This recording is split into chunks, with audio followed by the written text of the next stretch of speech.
안녕하세요. 부모님이 속상해하실까봐 남편과 갈라섰단 소리는 꺼내지도 못한 30대 여성입니다. 하소연할 곳이 여기밖에 떠오르지가 않네요. 제가 남편과 갈라서게 된 이유를 말씀드리려면 제 가정사를 먼저 이야기해야 할 것 같습니다. 저는 외동딸이었고 저를 세상에 있게 해주신 친아버지께서는 제가 6살일 때 오랜 암투병 끝에 돌아가셨어요.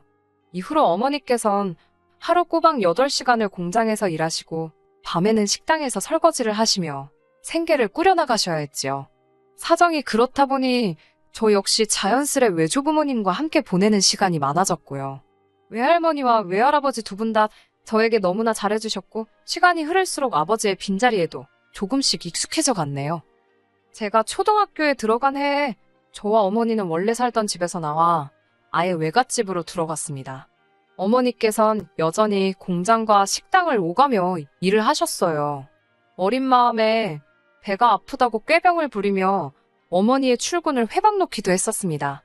그런 저를 외조부모님께선 몹시 딱하게 여기셨고요. 특히 외할머니께선 어떻게든 어머니의 빈자리를 메꿔주고자 애를 많이 쓰셨습니다. 가령 비가 오는 날 학교 앞으로 저를 데리러 오는 일이라던가 학교에 제가 빼먹은 준비물을 가져다 주시는 일 같은 거요. 지금 생각해보면 외할머니도 연세가 있으셨는데 어린 소녀의 어리광과 짜증을 받아주셔야 했으니 얼마나 힘드셨을까 싶어요. 하지만 그때는 그런 걸 알기엔 너무 어렸고 친구들의 젊은 어머니들 사이에 나이든 외할머니가 계신 게 속상하기만 했네요. 친구들이 너는 아빠도 없고 엄마도 없냐며 놀리기라도 한 날은 얼마나 서럽고 억울하던지. 그러다 한여름의 어느 날이었어요. 학교가 끝나고 평소처럼 집에 도착했는데 현관에 못 보던 남자 구두가 놓여 있었습니다. 새아버지셨어요. 처음 만난 새아버지께선 느긋한 목소리로 저에게 인사를 하셨습니다. 전 왠지 쑥스러우면서도 잘 보이고 싶은 기분이 들어 괜히 학교에서 풀었던 시험지를 꺼내놓고 열심히 공부하는 척을 했어요. 관심을 끌려고요. 하지만 어쩐 일인지 저희 어머니를 포함해 외조부모님과 새아버지까지 모두 그런 저를 보고 귀엽다며 웃기만 하시더라고요. 제가 기억하는 그날은 모처럼 집안에 웃음소리가 가득하고 어머니 얼굴도 환하게 빛나고 있었어요. 어머니가 그렇게 행복해하는 모습을 실로 오랜만에 본 기분이었지요. 어머니는 기분이 얼마나 좋으셨는지 조금은 짓궂은 장난도 새아버지께 치셨는데요. 새아버지는 사람 좋게 웃기만 하실 뿐이었어요. 저 아저씨가 제 새아버지가 되면 좋겠다고 어린 마음에 그런 생각을 했네요. 그날 밤 잠자리에 들기 전 어머니께서 저에게 낮에 본 아저씨가 아버지가 되면 어떨 것 같냐고 물어보셨습니다. 저는 너무 좋다고 했어요. 사실 아버지가 생기는 것도 좋았지만 지금보다 덜 바빠질 어머니를 생각하니 기분이 너무 좋았거든요. 어머니께선 몇 번이고 저에게 정말 괜찮냐고 물어보셨습니다. 지금 생각해보면 혹시나 어린 딸이 상처를 받게 되진 않을지 많이 걱정하셨던 것 같아요. 그렇게 두 분은 재혼을 하셨습니다. 새아버지께서는 어머니께 다정하고 자상하신 것은 물론이고 저에게도 늘 공주라 부르며 큰 사랑을 주셨습니다. 게다가 나중에서야 새아버지께서 행여나 제가 받을지도 모르는 상처를 걱정하시느라 일부러 다른 아이는 갖지 않으셨다는 걸 알게 되었지요. 사실 이뿐만이 아니라 새아버지께 감사한 일을 이야기하자면 석 달 밤을 꼬박 새도 모자랄 거예요. 그리고 남편은 얼마나 제가 새아버지께 감사해야 한지 잘 알고 있고요. 남편이라고 부르는 것도 소름 끼칠 정도로 싫지만 마지막이다 생각하고 편의를 위해 그냥 남편이라고 칭하겠습니다. 남편과 사귀고 얼마 지나지 않았을 때 남편에게 저희 집의 가족관계에 대해서 이야기를 하게 된 적이 있어요. 그날은 우연히 남편이 제 휴대폰에서 제 가족 사진을 보곤 저더러 어머니도 안 닮고 아버지도 안 닮고 도대체 누굴 닮은 거냐고 묻더라고요. 사실 전 돌아가신 친아버지와 판박이라고 해도 될 만큼 정말 많이 닮았거든요. 그래서 솔직하게 이야기했습니다. 돌아가신 친아버지를 닮은 거라고요. 친아버지가 돌아가셨다는 사실을 숨길 생각도 없었고 이미 오래전 일이었기에 어렵지 않게 말할 수 있었네요. 하지만 듣는 입장에선 그렇지 않았던 모양입니다. 남편은 깜짝 놀라며 새아버지를 가리키더니 이분은 누구시냐 묻더라고요. 하나씩 설명하면 끝도 없겠다 싶었고 기왕 말이 나왔으니 친아버지가 돌아가신 것부터 저희 어머니가 재혼하신 이야기까지 전부 다 들려주었습니다. 남편은 평소에 제가 워낙 밝아 보여서 전혀 상상도 하지 못했다며 아무튼 뭐 신기하다는 식으로 이야기를 하더라고요. 남편이 보인 반응이 이상하다고 생각하긴 했지만 크게 문제라고는 생각하지 않았어요. 재혼 가정이 주변에 흔하진 않으니까 놀랐을 수도 있겠다 싶었달까요? 사실 남편과 저는 같은 회사를 다니던 동료 사이였습니다. 하지만 몇 년 같이 다니다가 제가 먼저 때려치고 나왔어요. 퇴사를 하게 된 계기는 회사가 별로인 것도 있었지만 장사를 해보고 싶은 욕심이 컸거든요. 그렇게 제가 시작한 건 분식집이었습니다. 구체적으로 어떻게 어떤 식으로 장사를 했는지는 제 영업비밀이라서 말씀드릴 수는 없지만 오픈한 지 5개월 만에 처음 가게를 차릴 때 들어간 원금 회수를 했을 만큼 장사가 잘 되었습니다. 이후론 운 좋게 방송도 두어 차례 탔고요. 미디어에 힘이 크긴 하더라고요. 절 알아본 초중고 동창들부터 예전 직장 동료들까지 아름아름 하나둘씩 연락이 오는 게 아니겠어요? 남편도 그렇게 연락이 닿은 사람들 중 한 명이었지요. 그날도 평소처럼 열심히 일을 하고 있었는데 말쑥한 정장 차림에 손님이 떡볶이를 주문했습니다. 장사가 잘 되긴 해도 정장 차림에 회사원 손님은 흔하지가 않아서 슬쩍 보니 저를 보고 아는 체를 하더라고요. 다시 보니 예전 직장 동료였던 그러니까 지금의 제 남편이었어요. 자기가 방송국에 전화를 걸어 주소를 알아냈다는데 사실인지는 모르겠네요. 아무튼 그런 너스레를 떨며 이렇게 다시 보게 되니 반갑다고. 솔직히 같이 회사 생활할 때는 일주일에 3-4마디나 할까 정도로 어색한 사이였는데 갑자기 찾아와서는 반가워하니까 조금은 황당했어요. 남편은 이후로도 일주일에 2-3번 정도는 분식집에 찾아왔고 어떤 날은 제가 끝나기를 기다렸다가 같이 영화를 보러 가기도 했지요. 지금 내가 이 사람이랑 연애를 하는 건가라고 헷갈릴 때쯤 남편이 진지하게 만나보자며 고백을 해왔습니다. 사귀는 동안 큰 트러블은 없었습니다. 다른 직장인들처럼 주말에 쉬던 남편과 달리 저는 주말에는 무조건 가게를 열었기 때문에 솔직히 한 달에 3-4번 정도 데이트를 하는 게 전부였거든요. 그러니 서로에게 좋은 모습만 보여주려고 노력했고 웬만한 일은 참고 넘겨버릇했지요. 그래서 서로가 잘 맞는다고 착각을 했던 것 같아요. 사귄 지 1년쯤 되었을 때 본격적으로 결혼 이야기가 오가기 시작했습니다. 그리고 그때 생각지도 못한 이야기를 듣게 되었네요. 남편이 말하기를 자기는 홀어머니 밑에서 자랐답니다. 알고 보니 남편 역시 어렸을 때 아버지를 여의었다고요. 왜 진작에 말하지 않았냐고 하니까 굳이 이야기할 필요를 못 느꼈다나요. 솔직히 전 너무 황당했어요. 분명히 연애 초반에 제가 먼저 친아버지 돌아가신 이야기부터 해서 다 털어놓았잖아요. 심지어 자기가 마치 처음 봤다는 듯 신기하단 식으로 반응까지 해놓고 어처구니가 없어서 한동안 말없이 남편을 쳐다보았습니다. 그러자 한다는 말이 홀어머니라고 하면 괜히 제가 부담을 느낄까봐 말을 못했다나요. 솔직히 그 말도 곱게 들리지 않았고 핑계다 싶었지만 혹시 남편에겐 돌아가신 아버님의 자리가 큰 상처였나 그래서 말을 못했나 싶어서 더는 따지지 않고 알겠다 하고 넘어갔어요. 하지만 어처구니가 없는 일은 결혼식 당일에도 있었습니다.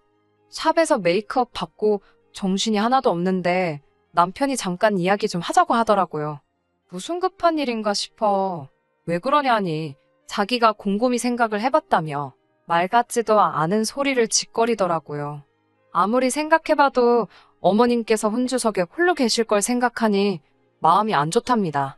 그러면서 장모님도 혼자 앉으시면 좋겠답니다. 어차피 친아버지께선 돌아가셨으니 장모님이 혼자 앉아 계셔도 이상하게 생각할 사람이 없을 거라나요? 제가 지금 그게 무슨 소리냐고. 그럼 새아버지는 어디 앉으시란 말이냐고. 나랑 같이 손잡고 버진로드도 입장하실 건데 무슨 이야기를 하는 거냐니까. 자긴 솔직히 그것도 마음에 안 든답니다. 정 못하면 자기랑 동시에 입장하면 되지 않냐고요. 내가 아버지가 안 계신 것도 아닌데 왜 그래야 하냐고. 나에겐 새아버지가 친아버지나 마찬가지라고 그걸 못 받아들이고 이렇게 말도 안 되는 소리를 할 거면 이 결혼하지 말자고 했습니다. 아마 제가 남편이 생각하던 것보다 세게 나갔던 모양이지요.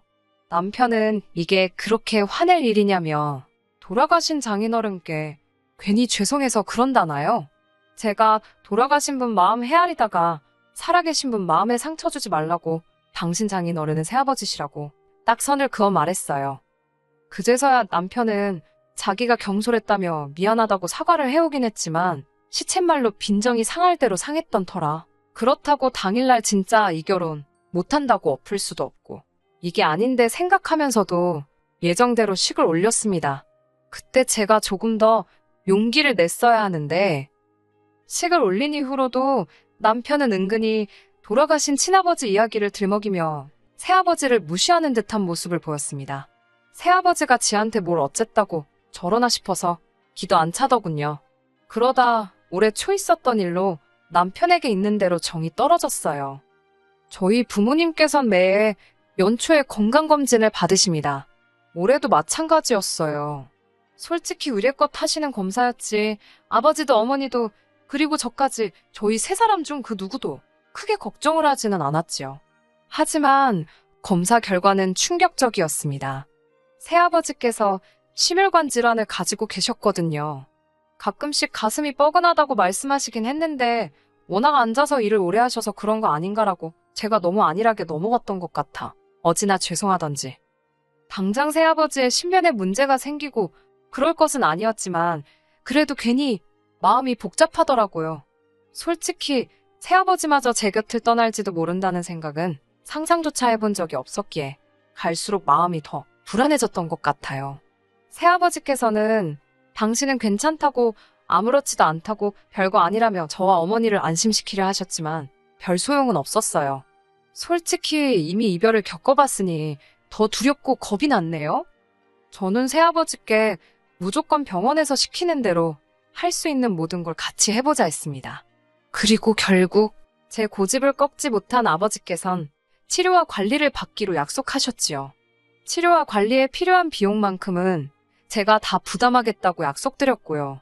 솔직히 아버지가 저보다 돈은 더 많으셨지만 그래도 그렇게라도 뭔가 해드리고 싶었달까요? 그렇게 새아버지가 다니실 병원과 받게 되실 치료까지 정해지고 나서야 남편에게 그간 무슨 일이 있었는지 이야기해 주었습니다. 미리 말하지 않았던 이유는 단순합니다. 남편은 일단 새아버지 일이라면 상지팡이를 짚고 나서서 부정적인 의견만 쏟아냈거든요. 그런 소리를 듣고 있으면 될 일도 안 되겠다 싶어서 말을 아꼈던 거예요. 하지만 제 이야기를 다 듣고 남편의 입에서 나온 첫마디는 황당하기 그지 없었습니다. 그래서 장인어른은 어떠시냐? 괜찮으시냐? 내가 가서 인사라도 드려야 되는 거 아니냐? 그런 소리는 온데간데 없고 병원비는 그럼 누가 내냐입니다. 제가 낸다고 하니까 왜 제가 내냐입니다. 피 한 방울 안 섞인 남인데 못하러 제가 내냐고요. 그러면서 그분은 가족이 없냐입니다. 미쳤나 싶었지요. 그게 무슨 소리냐고. 내가 가족인데라고 소리를 빽 지르니 남편이 한숨을 쉬더라고요. 어이가 없어서 당신이 왜 한숨을 쉬냐고 따지는데 저더러 우리도 돈 모아야 되는데 피 한 방울 안 섞인 남한테 다 퍼주냐고. 자긴 솔직히 갑갑하다나요?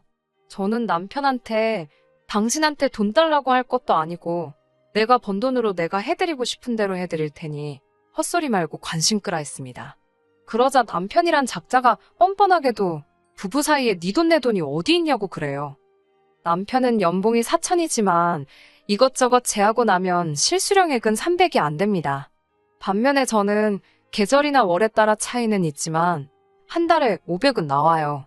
결혼할 때 남편이 들고 온 돈도 저보다 적어서 각자 150씩 내놓고 생활합니다. 시댁 같은 경우 남편이 도와드리지 않으면 솔직히 어머님 생활이 어려워요. 제가 그거에 관여하기 시작하면 남편도 어머님도 얼마나 불편하겠어요? 그래서 반반 생활비하고 나머지는 알아서 관리하게 된 거예요.